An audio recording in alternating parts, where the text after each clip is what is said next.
I co-created the Chappelle Show. Okay, that'll do. Continue. Thank you.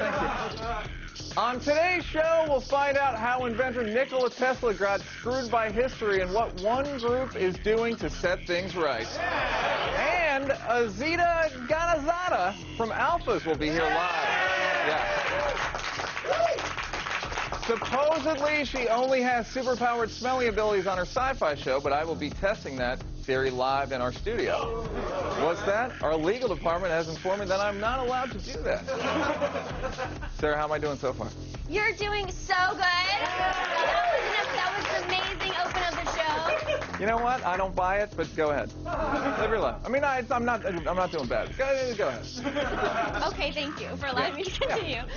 When we go around the net, we'll venture deep into the gathering of the Juggalos. It's a full, semi-functional society complete with its own justice system. Yeah, it's an awesome video. Can't wait.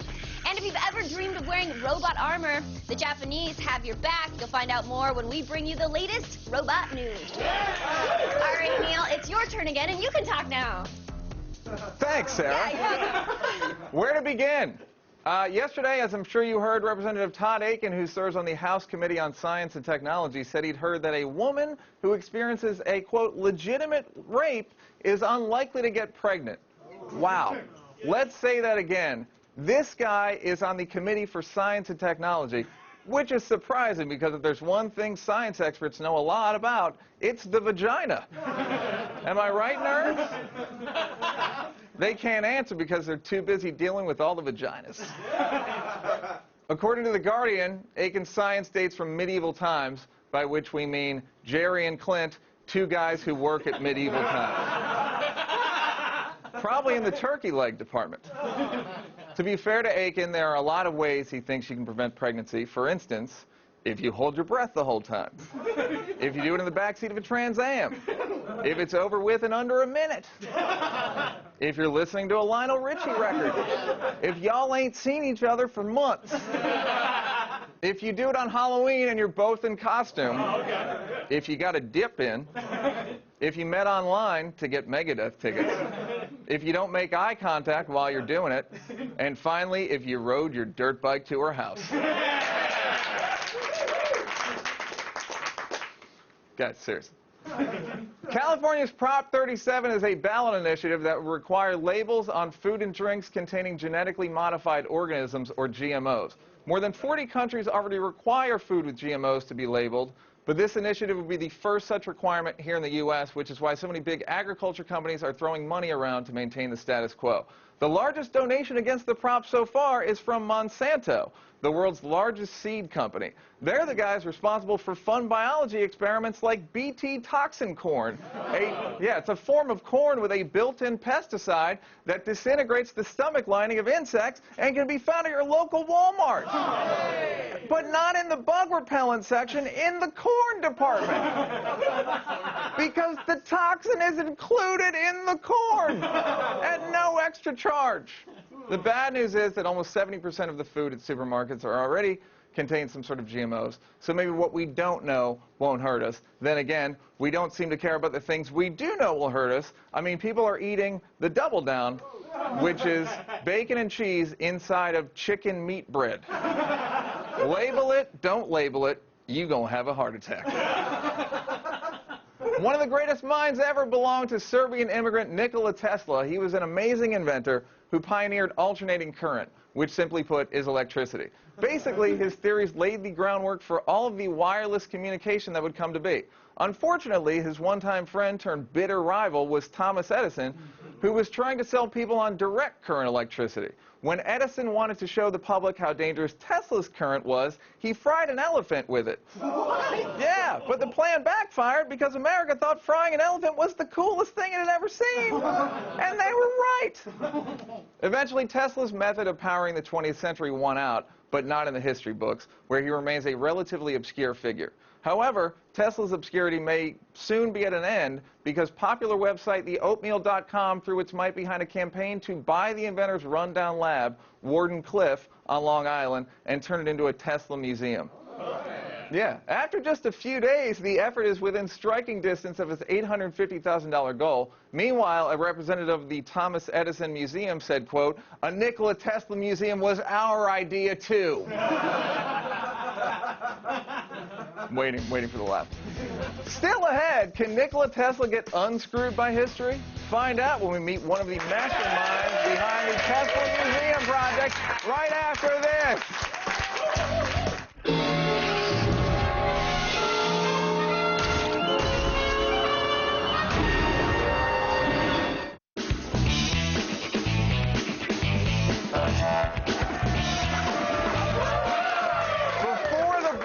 We were talking about Nikola Tesla, the genius who got totally screwed by Thomas Edison.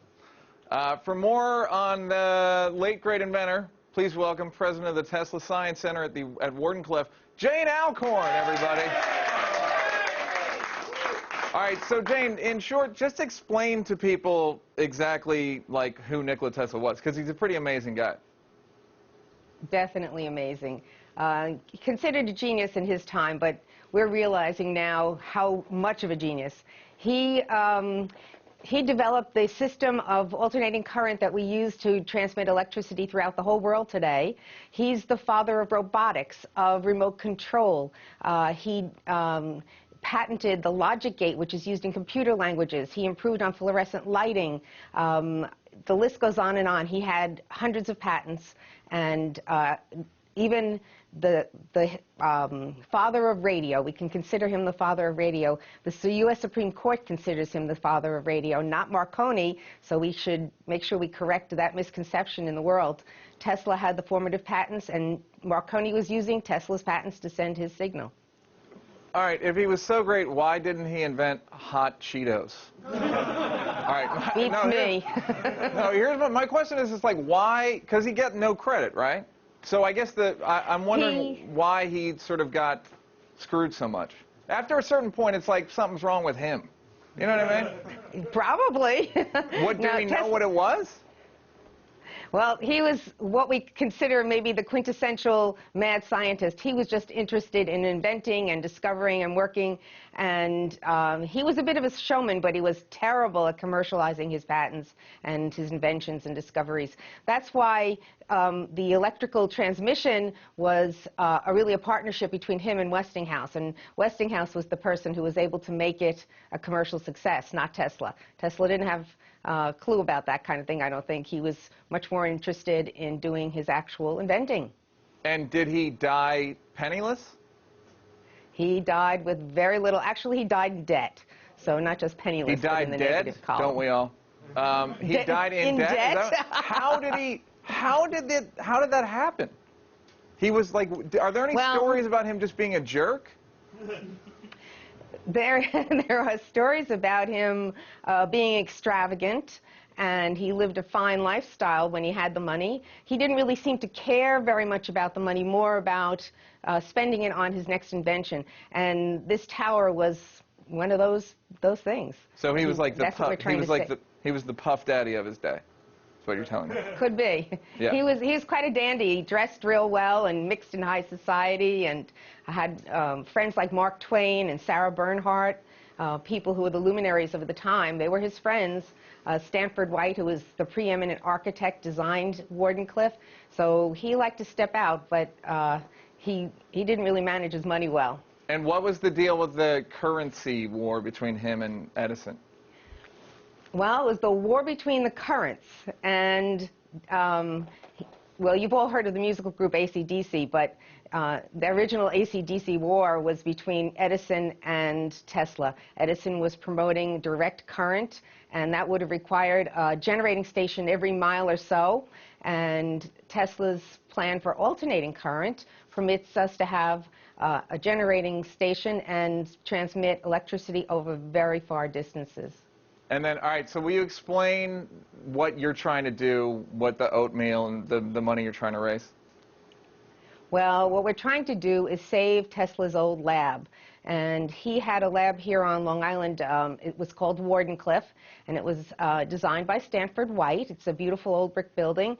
And he also had this humongous tower, 187 feet high in the air. And unfortunately, the tower is no longer there. but the laboratory is, and the tower base is there, and we'd like to preserve it and turn the site into a science museum, a place where young people, anybody, can come and learn about science, be inspired by Tesla and his inventions and his discoveries. And we'd like to have a physics playground and a really cool place for people to come and learn about science. That's great. And Jane, thank you. With that background, I feel like you were going to fire me at any minute. So I appreciate you holding out. Ladies and gentlemen, Jane Alcorn.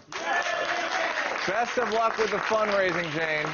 And now, ladies and gentlemen, Sarah Underwood. Thank you, Neil. Still ahead, a close encounter with the Juggalos. And we find out what happens when you pee on a bug zapper in Around the Net.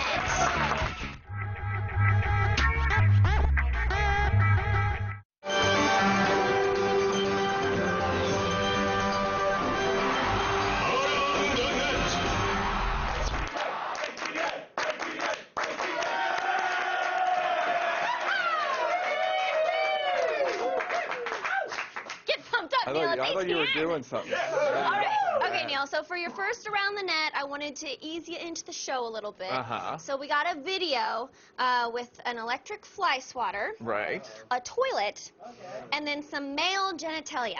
Sarah, I can't think of a better way to ease me into the show than some male genitalia. Right? I don't think you can be.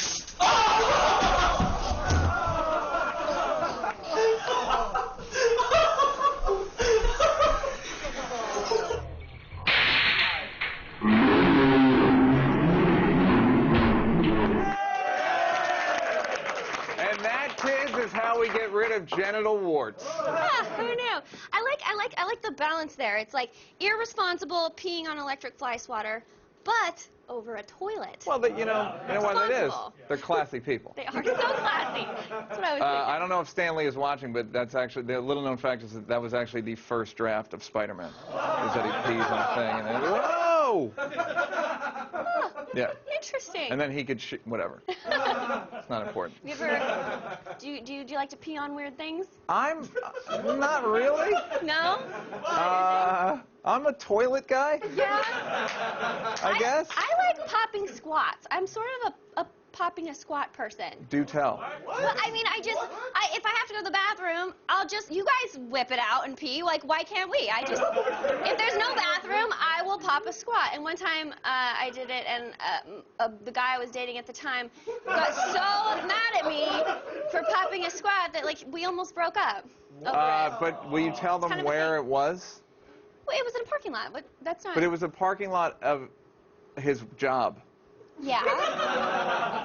And there was no toilet on the parking lot, so... You're lucky he didn't dump you right there, kiddo. I don't get the problem. You guys do it, I should be able to do it, right? All right. All right, so this next video is from the Gathering of the Juggalos. Now, apparently, a guy stole some stuff from his fellow ICP fans, and the clown army decided to smash his car in retaliation, okay? All right, now that you know the backstory, please enjoy this act of Juggalo justice. Y'all back up! Back up!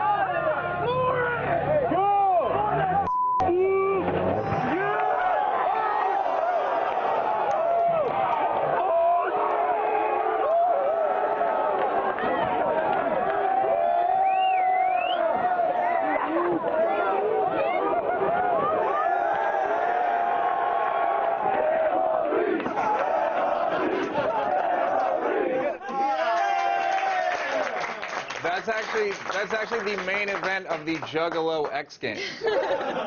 You know, I'll tell you what the thief didn't steal from the Juggalos: their dignity. Yeah, I don't understand. What I don't understand about the video, like, their car flipped over. Like, there was not a win. Well, why did they all run at it like, woo? They rushed the car like it was Charles Lindbergh landing in France. Like, you've done it. Exactly. You know, the sad thing is that when the guy was buying the Jeep, he was at the dealership. Like, all right, so look, let's say I'm at a gathering of the Juggalos, and there's a thief, and he steals a bunch of stuff from us. Then we find out where his car is. We smush his car. Am I going to be able to drive my Jeep Grand Cherokee over his sedan? And the car dealership was probably like, get that question all the time? Absolutely. Tell you one thing it's not going to do is overturn. No, not at all. All right, and finally, Neil, a really moving video of some kids. You see, there's this movie called The Odd Life of Timothy Green, right? The one with Jennifer Garner. Yeah, yeah. Okay, well, it's being marketed as an uplifting film for children. Sure. Except for the part where Timothy Green dies. Ooh. Yeah. What was the movie about? It was about Timothy Green floating, and he had to die. And then he had to die. I didn't want him to. All his leaves came off, so he had to go. I didn't want him to. Just what, you wanted him to live forever? Yeah. But he had to go.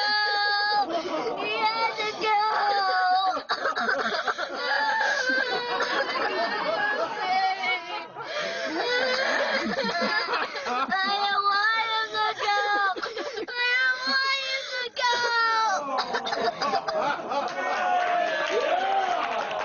You know, it's funny. That's the same reaction every time I go see a Jennifer Garner movie. Yeah. Go ahead. Well, no, I was What? going to say, if they're upset about that ending, wait until they see 7. Oh. Rude awakening. Yeah. I don't know if there's something wrong with me, but I find it so funny when people ugly cry.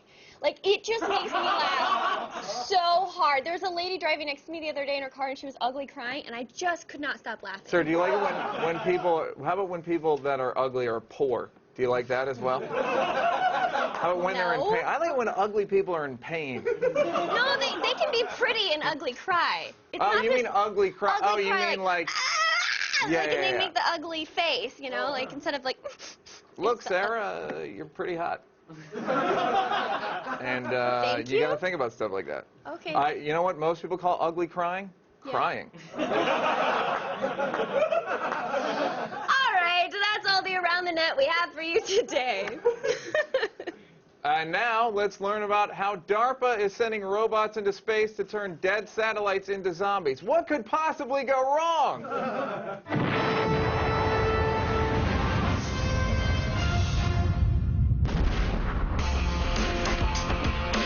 It's only a matter of time until humanity is replaced with super intelligent robots. But until that day comes, they are our bitches. So here are a few bots to help do our dirty work.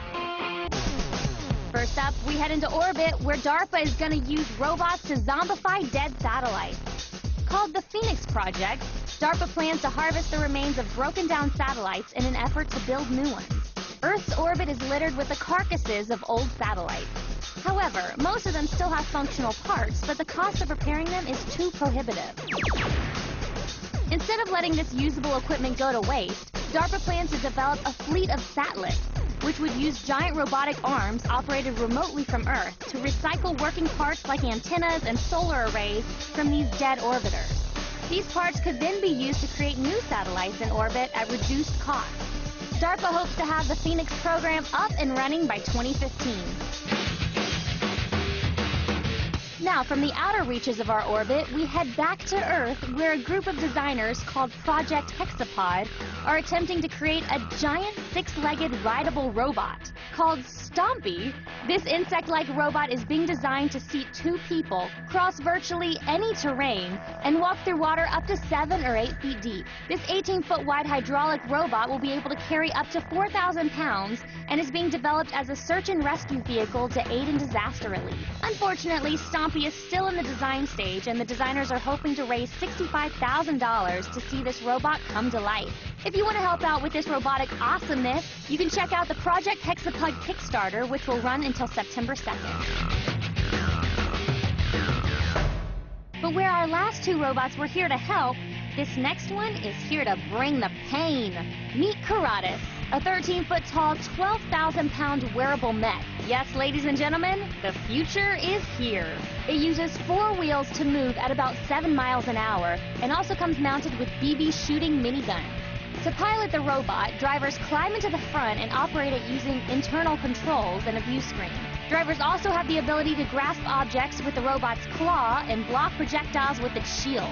Now, to be fair, this Karatis is not actually designed to be a combat vehicle. But who cares? It's a functioning mech. Oh, and by the way, this behemoth is for sale. So if you've got a cool 1.3 million lying around, it looks like you're going to be having a good time.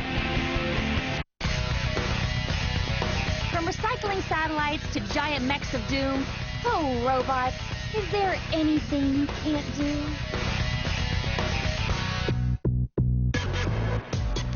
All the news you need to know. The feed. It's Monday, August 20th, and here are your top stories. First up, don't let those peaceful panoramas of the Mars landscape fool you, because Curiosity is packing heat. NASA equipped the thing with a powerful laser dubbed ChemCam, which is designed to melt and liquefy Martian rocks in order to analyze their chemical composition. Now, how strong does the laser have to be to melt rock on another planet? Well, pretty strong. Yesterday, NASA test-fired the laser at a Martian rock and shot 30 pulses over 10 seconds, each one with more than 1,000,000 watts of power. Now, if you feel bad for the extraterrestrial stone, you're not alone. Some sympathetic Earthlings have created a Twitter account for the melted rock, which you can add to your Twitter feed right next to Sarcastic Rover. Next, ever get anxiety when your phone is at less than 20% and you're nowhere near a charger? Well, good news. Scientists have found a bacteria-eating virus that can make electricity and might be able to power our phones as we walk around. I know, it sounds half cool, half kind of gross, but the virus is harmless to humans and consequently is a much sexier option than the lead-based alternatives. In testing, the M13 bacteriophage made about 400 millivolts of power. That's about a quarter of the energy in a AAA battery. The energy is really cheap, easy to make, and environmentally friendly. All in all, this kind of sounds like a great alternative to my outrageously expensive iPhone charger. And finally, here's a fun fact for all you car enthusiasts out there. Hollywood's legendary king of speed, Steve McQueen, just made a bit more history. Well, his car did. Let me explain. The Speed Demon's 1968 Ford GT40 sold at auction for a record-breaking $11 million. Yeah, this makes the vintage racer the most expensive American car ever sold. You might remember it from classic movies like Le Mans and Bullet. Sheesh. Lifestyles of the rich and famous, right? I'm Sarah Underwood, and you have just been fed. Stay tuned, because Azita Ganazada from Alphas will be here live.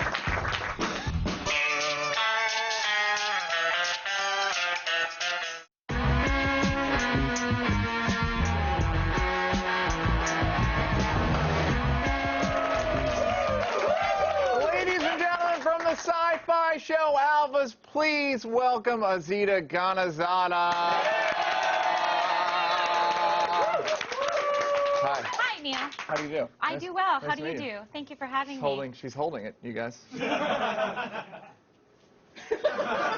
All right, so you're on the show Alphas. Yes. And this season, Yes.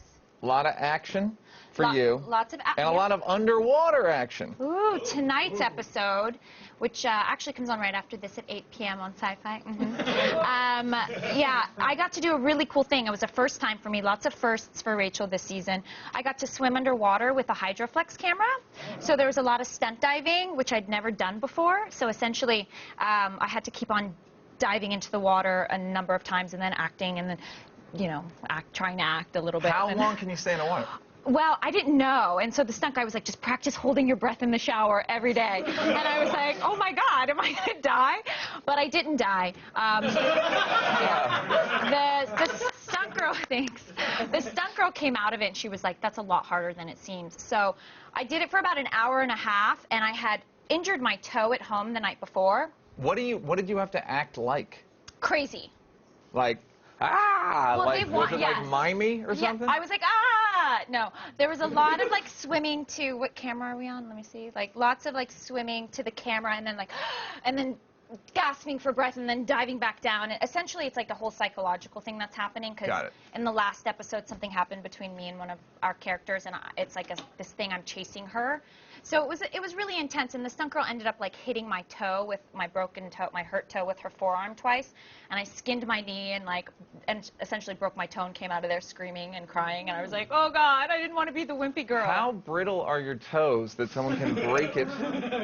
I had injured it at home the night before at like 3 in the morning. Literally just like stubbed it on a piece of furniture like this and was like, no, I'm fine, just as long as nobody hits it again. And then literally the next day she like with her forearm went like into my toe, and I mean, tears just started streaming down my face. Were they ugly tears? Yes, there was. I think I'm a cute crier. I've seen ugly criers. It is not pretty. Are you an ugly crier? I don't. I'm an ugly like smiler. I'm an ugly everything. It's all ugly, sweetheart. Oh. I called you sweetheart.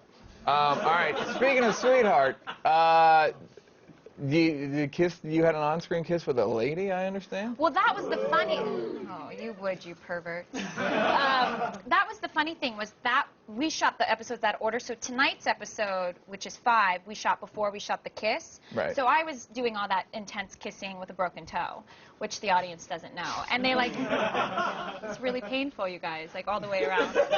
So they had to like stretch out my shoes. The first day, like all my shoes, so the left foot of every one of my shoes was stretched out, and I had to wear Snuggies. So the whole first day they had to shoot me from here up.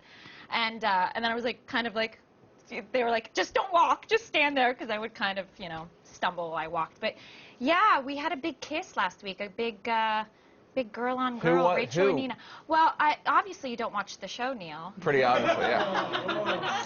Never seen it. So my character and the other female character, Nina, so Rachel and Nina she pushed me. She's a superhuman. We're superhumans. We have super abilities. And she can tell anybody what to do, so she can be like, oh, you know, go rob this bank, and they'll go rob this bank. She's a very dangerous alpha. Just sounds like a woman. Yes, well, we use our wiles in the best ways. And I have super senses, so like I'm so super sensitive to touch, so intimacy has always been a very kind of troubling area for Rachel. Yeah. Not for me, I see you looking at me, but for Rachel. So anyway, so she kind of, you know, betrayed me and forced me to kiss her, and I essentially kind of have super senses, so I kind of had, well, I went all the way when I kissed her. What does that mean? Well, Rachel can't handle kissing. She's like legitimately oversensitive. It like stimulates her to such a high degree that, because she has super senses, that just being kissed can cause serious reactions. Sounds pretty. Guys, I'm going to start watching this show. All right, and then I saw something that your family was sort of tangentially involved in show business. You know, no. I mean, my parents were from Afghanistan, and they're absolutely the opposite of like wanting me to be an actor and whatnot. But my dad was actually in a Beatles cover band in Afghanistan in the 60s. Yeah, there he is. Yeah, so that's 1966 in Which one's Kabul. your dad? My dad's on the drums. Right. Yeah. So, like, literally, look at them. They were the Beatles. And so this is 1966 Kabul. So, you know, before the kissing happened, I, like, called my dad. I was like, listen, Baba, there's, you know, something happens with Rachel. And he's like, oh, I saw in the commercial, you kiss a girl. And I was like, oh, yes, I do. He's like, it's make-believe, Bachim. I'm an artist. I understand. And I was like, oh, my God, my dad's going to watch me kiss a girl on TV. I might die. You know what's, that's like this close to being creepy? If he's like, yes, I am TiVoing. Yeah, I guess I know. I mean, and then Rachel's in her underwear this season, and it's like just, oh, I'm like so scared that, and my mom's in Afghanistan, so she hasn't caught up on any of it, so that is going to be like a whole entire day. What is your mom doing in that movie? She's there, she's, you know, fighting for her rights, and she's just doing things. She's in Kabul. She's been there for about 4 months, so she's like fighting for my grandfather's property and helping one of our female cousins get out of jail and whatnot. So it's a very complicated situation, but she's Alpha's biggest fan, so she's very upset to be missing the shows, and I don't know how I'm going to break it to her that I've kissed a girl this season and that I'm in my underwear. My poor Afghan mommy. Look, if you give me your number, I'll break it to her. Do you want to? Thanks to Azita Ganazada. Alphas airs Mondays at 8 on Sci-Fi. Still ahead, Weston Scott goes drinking in Portland.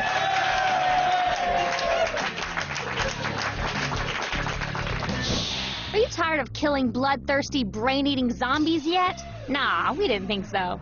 That's why you need to check out Dead Trigger. Dead Trigger is a console-quality FPS action game that puts you in the middle of a zombie apocalypse. Your mission is to simply survive. And with only a limited amount of ammo, you better make those shots count. The differing missions have you securing vital supplies, saving other survivors, and exploring the zombie-infested city. Shoot away undead heads, chop off their limbs, and lots of other unspeakable things with over 20 upgradable weapons and gadgets. The game offers more than 40 hours of gameplay. So prepare for the inevitable zombie takeover by downloading the game for free from the Android Play Store or the iTunes App Store.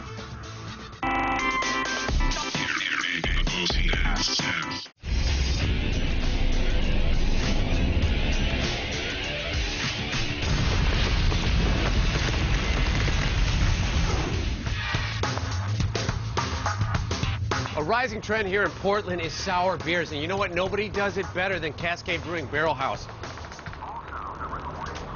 Yeah, I gotta agree on that one. Here at the Cascade Barrel Brewing House, you can expect to see a diverse crowd enjoying an even more diverse selection of handcrafted sour beers. Now, sour beers are especially acidic and tart. This can be accomplished by adding wild yeast, bacteria, or fruit to the brew in order to create a unique sour flavor. And at $6 to $8 a glass with an alcohol content of 6 to 9%, It's totally worth it. I could definitely become a regular here. Sharon, give me a little bit of the background on Cascade. Cascade Brewing's been here at the Barrel House now for nearly 2 years. We bring the beer over in barrels from the brewery on the west side, and we age them here and sour them in barrels. I'd love to have you try the apricot. Apricots are in season, and so we have them in the back, and we're processing them, and then we take and marry it with beers that are coming out of the barrel. And we choose only the very best barrels of beer to marry with fruit, since it's so labor and cost intensive. Ron, when I'm looking at the sour beers, am I going to be looking for something different than the other beers might? No, not necessarily. Color, this one I think is very close very to blonde. and has a nice golden color of the summer and the harvest, and is very reminiscent of the apricot. You can inhale also through your nose, but also through the roof of your mouth. And the mouthfeel is that richness that's on the tongue. One of the things that's difficult in these sour beers is to maintain any mouthfeel. And one of the things that we're really pleased with and proud of is the amount of balance and body and mouthfeel that we still retain in our sour beers. And then we like to finish off with chuggability. Chuggability. See, nobody told me on that one.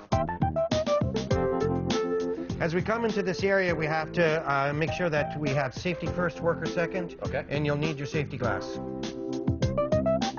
This is where we sort out the fruit. This is pitted and put into the apricot.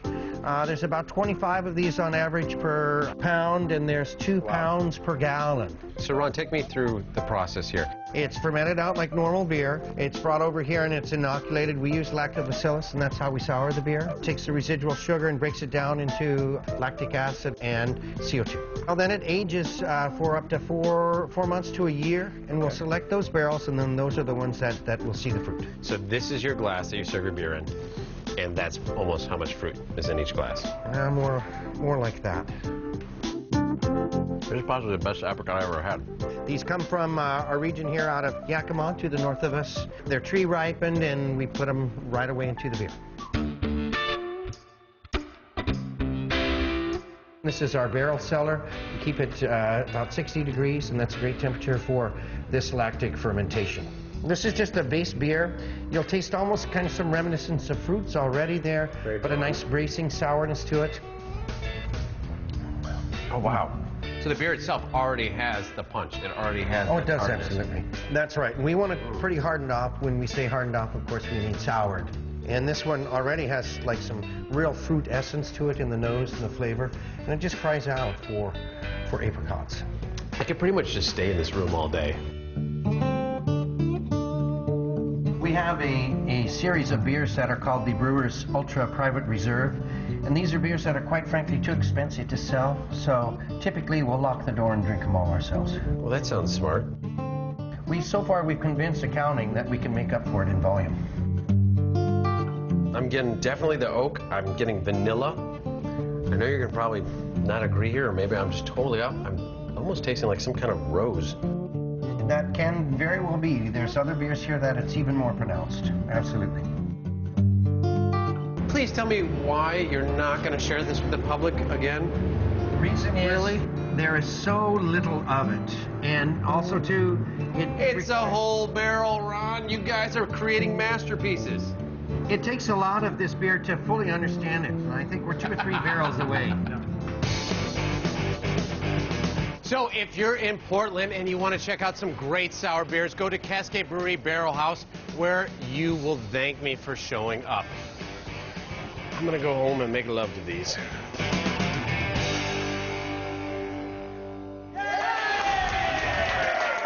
Are you terrified of experiencing a distraction-free moment of self-reflection? Good news. We have a gaming laptop for that.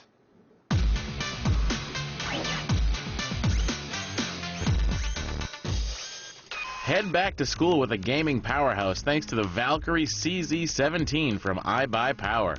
This 17-inch laptop has the latest Intel Ivy Bridge processors and can support up to 32 gigs of RAM. It also has NVIDIA's latest GTX 680 with 4 gigs of video RAM. This gaming monolith can be yours starting at around $1,300. You guys, it's Matt Myra! Hey! We did it, guys! It's the Valkyrie, not just a failed plot to kill Hitler. It's a computer now. This isn't the most mobile computer we've reviewed, but it's not trying to be. It's almost 7 pounds. That's very heavy, yeah. Are you afraid that nerds aren't going to be able to lift this? Some might not. Yeah. They could use the Mecha bot from Japan and lift all of them. It's designed very similar to other 17-inch gaming laptops. You know, it's not the prettiest thing in the world, but it is a little more simple than the other ones. There aren't vents of light that are breathing. Rainbow-colored keyboard, not there. That's a good thing. Ports are concerned. We got a lot of ports. There's 3 USB 3.0, 2 USB 2.0, gigabit Ethernet, VGA still hanging in there, HDMI out, and a Blu-ray reader comes on this thing, so you can go home and watch the Jaws all you want. And the 9 hours of special features like I did on Tuesday. It's backlit keyboard. Trackpad's actually pretty good as far as gaming PCs goes. You're probably not going to want to use that, though. You probably want to use a mouse. And like most gaming laptops we've tested, the speakers are pretty decent on this. The screen is giant. It is giant. Neil, that's a 17-inch screen. The kids, they want to see all the gaming stuff. Let's hit that. Whoa. There it is. Look at that. It's one of my favorite parts of this laptop. It's an LED display with a matte finish, so you're not going to worry about glare. 1920 by 1080 resolution, so it's basically the highest resolution you can get without stepping into the Retina display territory, which is also the mega expensive territory. Everything looks really crisp, especially text. Blu-rays look great. You can see all the wrinkles in Roy Scheider's face in Jaws. Native 1080p resolution. Do non-Macs have Retina display? No. Retina display is proprietary for Apple. Also, non-Macs have Blu-ray drives, and Apples don't. Get on the ball, guys. That's that. Hey, Matt? Yes, Neil. Talk to me about speed. You want to know about speed? Yeah. This has got it. This has got a lot of speed. It's very, very fast, Neil. So you're going to game all night with this thing. I'm assuming that's what you'll do with it. Yeah. I'm not going to watch porn at all. That porn will load remarkably fast. Let me read off some specs. Quad-core Intel i7 processor, 8 gigs of RAM. This will support up to 32 gigs of RAM, and a 4 gig NVIDIA GT 675 graphics processor. That's a lot of numbers. Yeah, it sure is. But the graphics processor being 4 gigs, that's huge. That's going to take a lot of the stress off of the regular RAM and let that just devote to video. We played Crysis 2, which is a very demanding game. The machine was able to play it well. I didn't play it because I'm terrible at these things. It's worth mentioning that the fan does get really loud, so wear some headphones when you're ignoring your mom. If you want it to be even faster, there are a few optional upgrades. You can get a second hard drive in there, solid state. So that will handle all the caching of everything like that. So you have 2 hard drives in there that make it a little bit faster. And this will drive up the price. But the base model's not very expensive, so it'll still be a good deal. Hey, Matt? Yo? Talk to me about battery life. Well, Neil, this has a battery in it that is not great. For some reason, I mean, I feel like... no battery... First of all, it looks like the underside of a VCR. Yep. I would even go VCP before we got recording capabilities. Remember those? I do. Remember they had the remote that was tied to a wire? No. All this stuff meant way too much to you. Yeah, it did. That's why I'm here right now. Yeah, that's why you're here right now. Next to you. We were together. I was just worried about the front, where you were like, no, I just want to say, look at Talk to me about the knobs. I feel like they could, as large as this is, weighing 7 pounds and being as thick as it is, I feel like they could have squeezed more battery in here. I don't think they needed to go here. So the battery's not great. You're going to get an hour and a half if you're playing games like crazy. An hour and a half is not a ton of gaming. But I think all batteries are bad. Like, I've never had. They're all bad within a week. Yeah, well, batteries aren't ever as advertised. They always quote battery speeds that would be like if your computer screen was on dim and you had a flashlight to see everything and your Wi-Fi was off and you were in a dark hole. Yeah. That's how your battery gets to be the best battery in the world. But it's an okay battery. That's what I'll say. All right. The Valkyrie CZ17 has a special back-to-school price right now, which is $1,329. What? Matt Myra. Yeah. What's the verdict? Well, Neil Brennan, we're giving it 4.5 out of 5.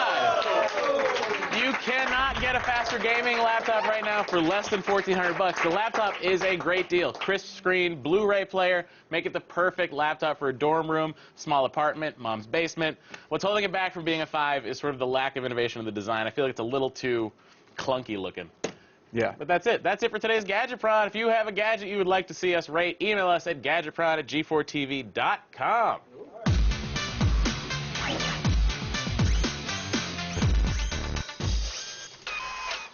Now it's time for today's epic fail. Yes, here is a Brazilian news report about dangerous driving conditions.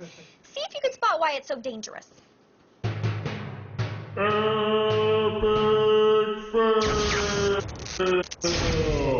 Aonde acidente de trânsito foi registrado. Como? Olha só aí, ó.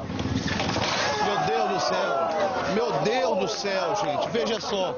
Veja só o que a nossa câmera registrou, meu Deus.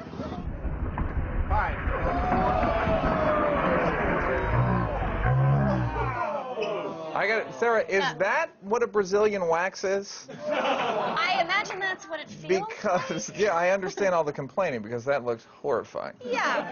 Fail, everyone. Hey,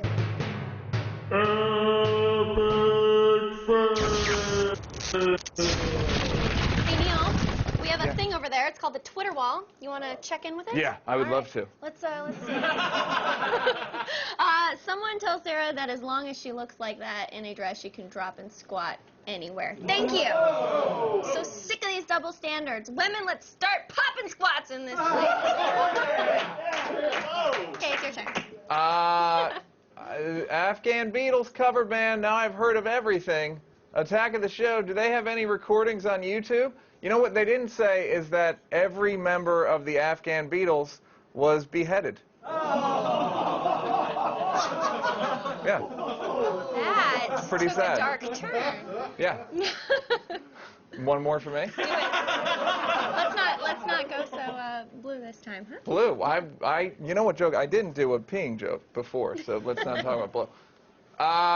You have chance for ATN around the net and #1 vid. Why not have a chant for the feed?